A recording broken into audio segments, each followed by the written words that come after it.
अस्सलामुअलैकुम हाज़रीन नाज़रीन सामीन, मैं आपका मेज़बान डॉक्टर शहजाद शमीम और मेरे साथ मौजूद है मेरे उस्ताद मोहतरम जनाब सर मंजूर अहमद साहब। आज की नशिस्त बहुत ख़ास नशिस्त होगी और बहुत ज़बरदस्त काबिल समात भी है, ख़ुद भी सुने और अपने दोस्त और अहबाब व इकराम जो हैं उन तक भी ये बात पहुँचाएँ।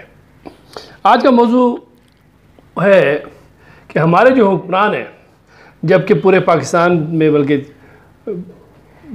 75% इलाका जो है सैलाब में है और सैलाब से मुतासर है। लाखों के 1.5 लाख के करीब घर जो है वो जो ज़मीन बोस हो चुके हैं और 1 करोड़ से ऊपर लोग मुतासर हुए हैं। फसलें जो है हमारी तबाह हो चुकी हैं, 1.5 लाख के करीब मवेशी हलाक हो चुके हैं और अगले जो चंद साल हैं हमारी बड़ी आजमाइश वाले आने वाले हैं। तो इन हालात में हम देखते हैं कि हमारे हुक्मरान तबका कोई तुर्की घूम रहा है, कोई कहाँ जा रहा है, कोई अमेरिका जा रहा है और इनकी याशियाँ हैं कि ख़त्म होने के नाम नहीं ले रही और इन्हें कोई किसी किस्म की खौफ खुदा नहीं कि अवाम का क्या हाल है। और इनकी ये याशियाँ और इनके अखराजात जो हैं वो जनाब वो दर्जन बरनी कितने कितने बंदे साल लेके जा रहे हैं। इन्हें पता है कि किसी भी वक्त हुकूमत ख़त्म हो सकती है, तो ये जनाब बाकी चोर की लंगोटी समझते हुए कि ये याशी कर लो। अब अमेरिका में जैसे सुना है कि हमारे जनाब वज़ीर आज़म जो हैं, अब वो उस्ताद मोहतरम भी ज़्यादा बेहतरीन तरीके से बता सकेंगे कि अल्लामा इकबाल ने ऐसे हुक्मरानों के बारे में क्या अशार में फ़रमाया है, अपने नज़रियात अफ़कार में क्या फ़रमाया है। अब अंदाज़ा इस चीज़ से लगा लीजिए कि जनाब मोहतरम ने वज़ीर आज़म साहब ने अगले जो वहाँ पे कमरा जो बुक कराया उसका पर डे जो रेंट बनता है वो तकरीबन 9 से 10 लाख रुपये पर डे है और जो उसके साथ में हवारी गए हैं वो 4.5-5 लाख के करीब पर डे का एक कमरे का किराया है।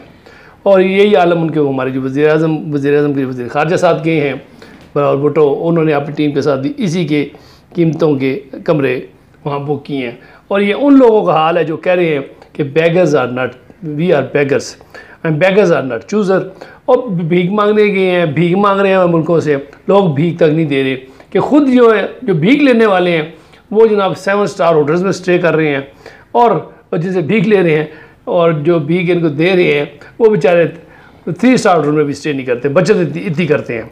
तो ऐसे लोगों के बारे में, ऐसे हुक्मरानों के बारे में हमारे अल्लामा इकबाल क्या इरशाद फरमा गए हैं। तो मैं उस्ताद मोहतरम से गुजारिश करूँगा कि काइंडली इस पर रोशनी फरमाएँ कि अल्लामा इकबाल ने ऐसे नाअहल किस्म के, बेज़मीर किस्म के और बेगैरत किस्म के जो हुक्मरान हैं या जो भी अरबाब इख्तियार हैं, साहब इख्तियार हैं, उनके बारे में अल्लामा इकबाल क्या इरशाद फरमाएंगे। अस्सलामु अलैकुम उस्ताद जी। वालेकुम सर, प्लीज़ इस पे रोशनी डालें। डॉक्टर साहब, हुक्मरानों की ये जो आपने उनकी शख्सियत का एक पहलू जो बताया ना, यानी बड़ी हैरानगी भी है और बंदा खुश भी होता है कि अल्लामा इकबाल ने कमोबेश 100 साल पहले इरशाद फरमा दिया था गुदाई के उन्वान से। अच्छा।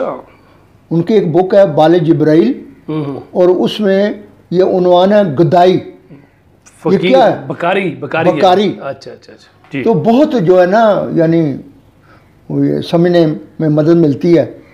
तो वो फरमाते हैं कि मैं कदे में एक दिन एक रिंदे ज़िरक ने कहा जी, है हमारे शहर का वाली गदाए बेहया। कहते हैं कि एकेडमी में जहाँ फनकार, आर्टिस्ट, मुसव्वर, शायर, मुबल्लिग बैठे होते हैं, वहाँ पर जो है ना एक जो आर्टिस्ट है जो ज़रा यानी दानिश्वर जहाँ बैठते हैं। हाँ, तो उसने कहा मैं आपको एक बड़ी ख़ास बात बताता हूँ जी।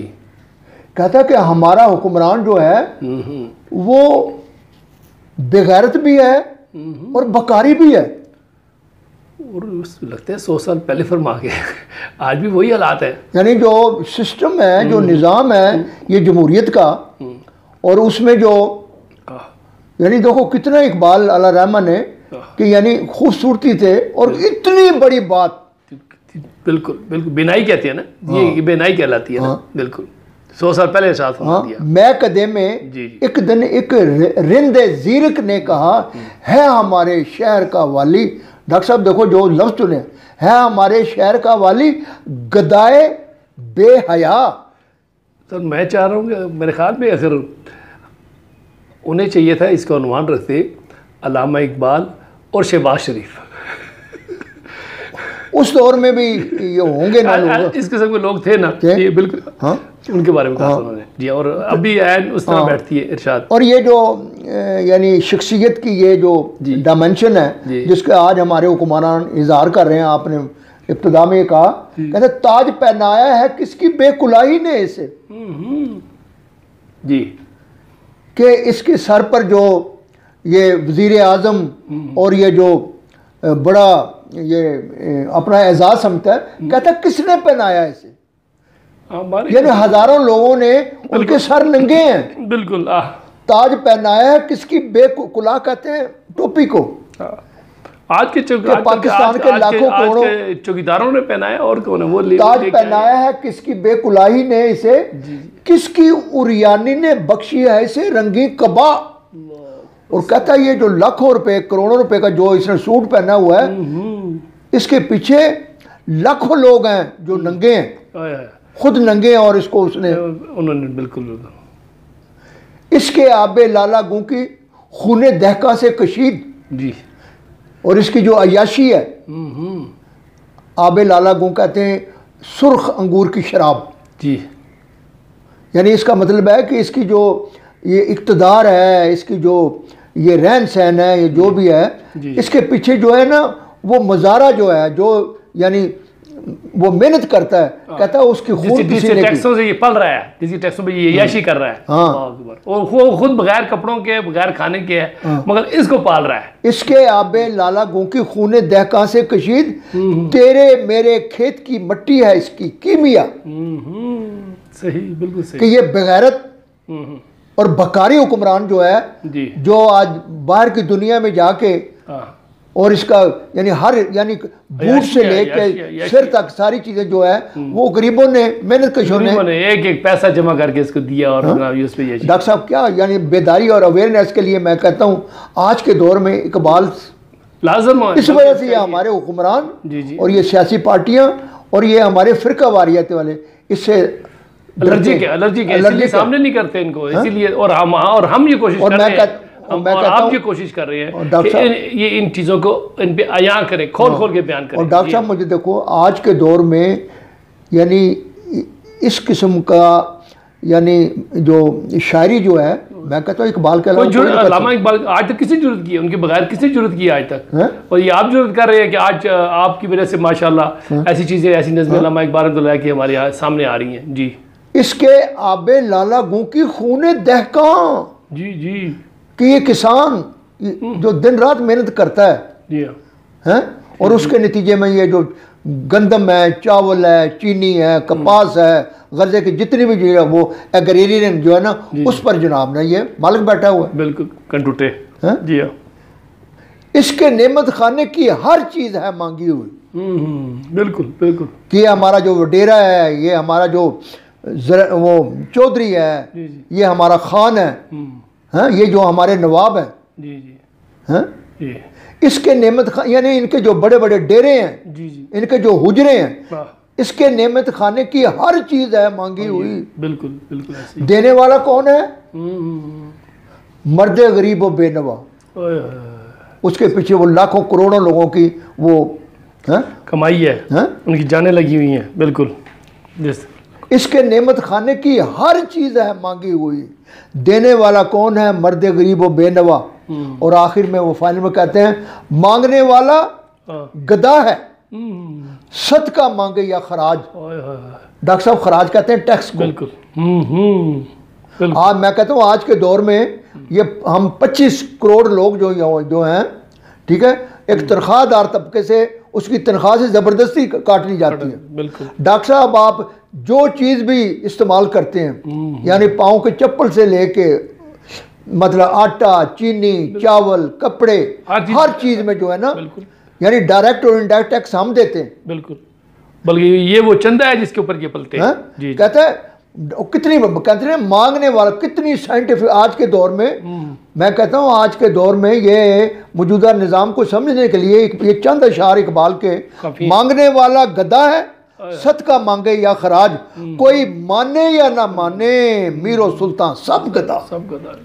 कहता तुम मानो या मानो ना, कि जो कुछ काम नहीं करते, सब ये सारे बकारी हैं, बकारी भी हैं और बेगैरत भी हैं, नाइल भी हैं, नालायक भी हैं, और काम भी नहीं कर रहे, खा रहे और काम भी नहीं कर रहे सारे। और मैं डॉक्टर साहब आपके तवज्जो से, आप आज के जितने दानिश्वर हैं, जी जी, जो सियासी वर्कर हैं, जी, जो हमारे खतीब हैं, जो हमारे पेशवा हैं, जो तालिब इल्म हैं, इन सबको मैं रिक्वेस्ट करूंगा कि इकबाल की बाले जिब्रील में ये गुदाई के उन्वान से जो अशार हैं, इसको अजबर याद सब अदारों को भी बिल्कुल, हर सरकारी अस्करी हैं, सरकारी हैं, नीम सरकारी हैं, निजी हैं, सबको उनको भी ये चाहिए। ज़बरदस्त सर, बहुत खूब सर, बहुत ज़बरदस्त बात की। और एन मौके पे माशाल्लाह ये आज के उनका जो दौरा चल रहा है अमेरिका में, उस हवाले से है। कुछ दिन पहले ये उज़्बेकिस्तान और वहाँ पे जो थी वो कॉन्फ्रेंस, वहाँ भी गए, तुर्की भी गए, तो उस हवाले से ये बड़ी एन मौके पे बैठती है। और लगता है अल्लामा इकबाल वाकई इसमें कोई शक नहीं कि वो बहुत बड़े दानिश्वर थे, बहुत बड़े दानिश्वर थे, वली थे। क्या वो उस 100 साल पहले ये इरशाद फरमा गए। तो ख़वातीन हज़रात, आपसे ये गुजारिश है कि अल्लामा इकबाल को लाज़म कर दें अपने लिए, बच्चों के लिए, दोस्तों के लिए, अहबाब के लिए, इकराम के लिए, और ये कोशिश करें कि इस पैगाम को हर बंदे तक पहुँचाएँ, चाहे मेल है, फीमेल है, बड़ा है, छोटा है, बच्ची है, बच्चा है, उस तक पहुँचाएँ। जब तक ये कुरान की तफसीर है, अल्लामा इकबाल का जो कलाम है, कुरान की तशरीह है, कुरान की तफसील है, इसको समझना बहुत ज़रूरी होगा। इसको समझ गया तो हम कुरान समझ लेंगे, तो इंशाअल्लाह इसके बाद हमारे वहाँ से वो जवान निकलेंगे, वो बच्चियाँ, बच्चे, वो काबिल लोग निकलेंगे जो इस पाकिस्तान को अपनी सही राह पे डाल देंगे। इजाज़त दीजिए। पाकिस्तान जिंदाबाद।